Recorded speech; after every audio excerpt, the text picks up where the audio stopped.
মানিকগঞ্জের হরিরামপুর উপজেলার চরাঞ্চলে চরম অস্থিরতা ও আতঙ্ক তৈরি করেছেন বিএনপির এক নেতা। উপজেলা বিএনপির সভাপতি আব্দুল হান্নান মৃধা ও তার বাহিনীর বিরুদ্ধে উঠেছে জমি দখল, চাঁদাবাজি, হামলা ও লুটপাটের মতো গুরুতর অভিযোগ। যদিও এসব অভিযোগ অস্বীকার করেছেন বিএনপি নেতা, আর প্রমাণ পেলে ব্যবস্থা নেওয়ার আশ্বাস স্থানীয় প্রশাসনের। মানিকগঞ্জের হরিরামপুর উপজেলা বিএনপির সভাপতি ও আজিমনগর ইউনিয়ন পরিষদের সাবেক চেয়ারম্যান আব্দুল হান্নান মৃধা।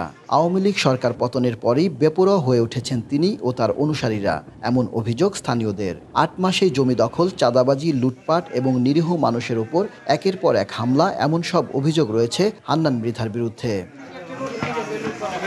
চরাঞ্চলের 10টি ইউনিয়নের প্রায় 10,000 মানুষ হান্নান বাহিনীর দাপটে দিন কাটাচ্ছেন আতঙ্কে। শান্তিপূর্ণ গ্রামগুলো পরিণত হয়েছে অশান্ত জনপদে। ভয়ে এলাকা ছাড়ছেন অনেকে। কালার এক্সপার্ট, জর্জ স্যাপ এবং মাইল্ড অন হ্যান্ডস টেকনোলজি সমৃদ্ধ অরিক্স ক্রিস্টাল ওয়াশ আপনার দ্রুত ব্যবস্থা নিতে পুলিশ প্রশাসন ও বিএনপির হাই কমান্ডের হস্তক্ষেপ চেয়েছেন এলাকাবাসী। হান্নান মৃধার কারণে আমরা কেউ ঘরে শান্তিমতো থাকতে পারতেছি না। 5 লক্ষ টাকা চাঁদা দাবি করে, অস্বীকার করার কারণে দোকানপাট ভাঙচুর করে আনুমানিক 25 লক্ষ টাকার মাল তারা লুটপাট করে নিয়ে গেছে। জোর করে হাল বাইয়ে এরা ভোটটা হান্নান মৃধা এখানে করাইতেছে। তবে নিজের বিরুদ্ধে ওঠা সব অভিযোগ অস্বীকার করেছেন বিএনপির এই নেতা। যদি অনেকে করে থাকে, প্রমাণাদি পায়, তাহলে দেশের থানা প্রশাসন আছে, তাদের কাছে আইনগত ব্যবস্থা করে এরকম চাঁদাবাজ হয়ে থাকে, সে আমার কোনো দলেরও না, সে আমার নিজের লোকও না। আর যদি বুটটা কেটে থাকে, এরকম কোনো প্রমাণ থেকে থাকে, আমরা ভিডিও ফুটেজ পাইবেনি। দলের নাম ব্যবহার করে কোনো অপকর্মে জড়িত থাকলে তাদের বিরুদ্ধে সাংগঠনিক ব্যবস্থা নেওয়ার হুঁশিয়ারি জেলা বিএনপির।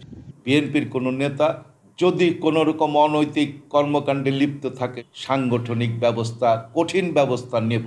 অপরাধী যেই হোক, তদন্তে দোষী প্রমাণিত হলে তাকে আইনের আওতায় আনা হবে বলে জানিয়েছে পুলিশ। যারা অপরাধী তাকে আমরা অপরাধী হিসাবেই দেখব এবং অপরাধী হিসাবেই তাকে আমরা বিচারের আওতায় আনব। প্রচলিত আইনে যেই ব্যবস্থা নেওয়া দরকার আমরা সেটাই করব। সরকার ও সংশ্লিষ্ট মহল দ্রুত ব্যবস্থা না নিলে পুরো চরাঞ্চল ভয়াবহ সংকটে পড়তে পারে, এমন আশঙ্কা এলাকাবাসীর। Ashraful Alam Liton, DBC news, Manikganj.